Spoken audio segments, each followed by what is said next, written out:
Welcome. You're listening to The Aligned Self, Conversations in Creating a Conscious and Abundant Life. This is Daniel Denovi. I'll be your guide and host.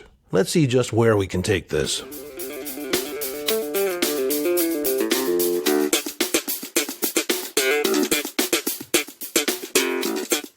Hello, friend, and welcome back to the conversation.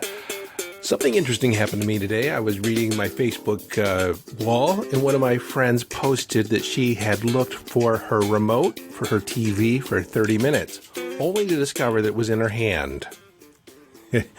And I had to share the time I was looking for my car keys for 30 minutes, angry that I was late, angry that I couldn't find them, angry that I misplaced them, only to come to the realization that they were, too, in my hand. And while on the surface it feels like a defect in our memory or a defect in our awareness, it actually speaks to a very powerful aspect of our mind. You see, in psychology, we refer to this phenomena as a scotoma or a blind spot. The definition is more aptly used in biology or from the physical aspect of physical vision, that we have certain blind spots in our visual field. But it also speaks to the psychological phenomena that once we believe that we cannot see something, we don't see it. In hypnosis, we refer to this as a negative hallucination. And again, it speaks to a very powerful aspect of our mind. Have you ever been sent into the kitchen or somewhere else to retrieve something, and in your mind it looks a particular way, or you think about it being in a particular spot, and the moment you don't see it in that spot or in the form that you can visualize in your mind, suddenly you can't see it. Frustrated, you call out exclaiming, "I can't find it, I don't see it." They call back to you and say, "It's right there on the counter." Say, "I don't see it, it's not here." Only to have them come into the room, walk right up to you, reach out and grab the item. And they naturally say, "If it was a snake, it would have bit you." And you stand there completely dumbfounded. Why didn't I see it? You see, when there was a mismatch between your internal representation or your expectation and what actually occurred, you formed a belief. And once you believe that you can't see it, that it's not where you thought it was, it's almost as if your brain complies, and we call that the confirmation bias. It actually confirms your sense of reality, confirms your belief, and the harder you try to see it, the easier it is to not see it. From another perspective, this could be considered a self-fulfilling prophecy. If you believe it will happen, if you expect to see it, more than often than not, you will see it. A lot of times people say, "I'll just fail anyways," or "it will never work," and it turns out not working, and of course, they were right all along. And this speaks to Henry Ford's quote, "If you think you can, you can. If you think you can't, you can't. Either way, you're right." You see, in order for us to be aware of something, in order for us to perceive something, we have to have a reference for it in our mind. Sometimes we see something and it just looks weird and we don't know why it looks weird. We don't understand it. This speaks to the experience of the indigenous that were living in the Bahamas when Columbus set foot on the Americas. He actually was off the coast of the Bahamas. And the shaman reported that he saw something strange in the water. The water was moving oddly, but he could not see the ships because he had no reference for it. He stared at the water for 3 days before he actually began to form the image of the ships in the water. This phenomena of not noticing things that aren't on our radar, aren't in our awareness, is referred to as the reticular activating system. Now, I've talked about it before as your internal GPS. Once you begin programming your mind to look for certain stimuli, look for certain items in your experience, then you start to see it all the time because your brain starts sorting of all the different stimuli and starts identifying those aspects that match your criteria, your inner criteria. Let me say it a different way. If I walk out to my car and I notice that it needs a new front tire, now, I haven't been thinking about tires, but once I notice that it's wearing unevenly, I've planted the idea in my mind that I am going to need tires at some point. And then, almost immediately on my way home, I notice that just around the corner there's a discount tire. Now, I've probably driven by that hundreds of times, but never really took notice, wasn't really aware that there was a discount tire there. I really hadn't needed tires until I noticed that. And so it just wasn't in my awareness that there was a tire store right around the corner. Lucky me, because I'm going to need tires. And then just down the street is a Goodrich tire store and a Northwest tire store right around the corner. Suddenly I have an abundance of tire stores that I wasn't really aware of their presence before I needed tires. You see, this process of the reticular activating system is actually a neural network, a physical neural network in our brain that identifies those things that are important to us and extracts or ignores those things that are not important to us. Now, that's a functional ecology of our mind because there's so many stimuli, so many possibilities of things for us to pay attention to that it would be overwhelming if we did pay attention to every aspect of our environment. You have probably also experienced this phenomena of the keys in my hand or the walking around with the remote and not being able to see it, even though it was right there in your presence. We do this when we fall in love. When we begin identifying of all the things that we love and appreciate about another person, that's all we can see. And we'd actually develop a blind spot to the things that could be potentially irritating or disrupt our idea that this is our match, that this person is the one that we want to love. And so we either downplay those potentially irritating attributes in another person, and everyone has them, or we totally ignore them altogether. We sometimes ignore the warning signs or the red flags because it would disrupt our experience of this other person. This forgetting or this not seeing all this there is a form of hypnosis, or as I said, a negative hallucination. We just don't see it. Other people may see it, but we don't see it at all. Now, this can work for us, and it can also work against us. You've probably heard the phrase, "I'll believe it when I see it." That comes from a skeptical mind, someone that really wants to see the physical evidence before they'll put any faith in it. But that's not what faith is. Faith is the knowing. Faith is the belief, the hope that it is true, with the idea that we'll see it when we believe it.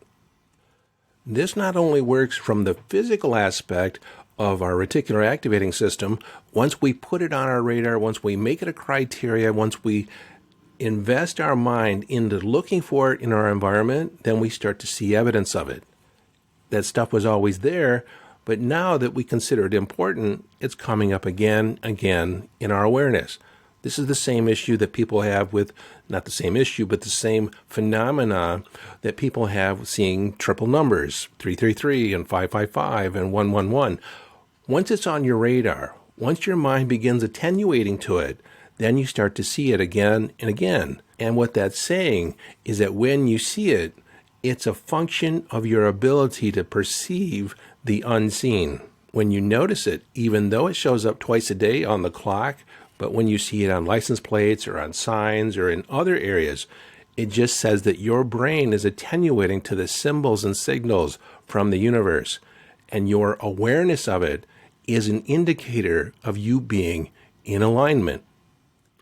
That speaks to this phenomena on the physical level. But I also want to address the metaphysical level in the etheric realms or the fifth dimension. So we can see things in our mind's eye and actually draw them to us. I talked about it earlier. Einstein called this spooky action at a distance. It's also entrainment. If the universe is all energy, then energy or our awareness of energy is everything. A thought, a visualization is energy, and we begin magnetizing the thing that we want and drawing it to us. And that could be a relationship, it could be an experience, it could be the answer to a question. And it typically comes to us in the amount of time we, other than consciously, expect it to take. If we think things can come instantaneously, manifest instantaneously, and if we believe it wholeheartedly, it will show up. But if we have the belief that it's going to take some time, it's going to be hard to achieve, hard to get, then that's the experience we create. And so, my friend, I'm going to ask you, the question I want to leave you with is, what circumstances, what limitations are you calling into being? And which opportunities are you not seeing simply because you believe that they're there or they're not there? How can you begin telling the story differently in order to attract the desires that you want? Attract the desires that are already yours and on your way to you. It's just that you have a lag time in your mind, an idea of how long it's going to take, or in the manner that it's going to be.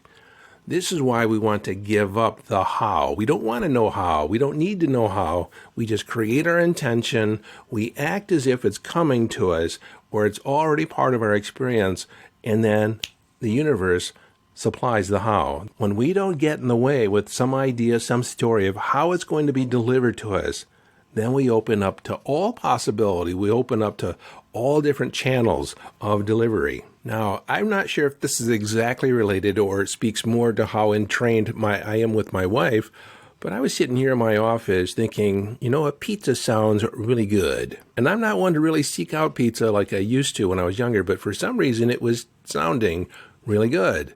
Well, my wife just texted me from downstairs and said, let's get a pizza. So did she read my mind or was I reading her mind?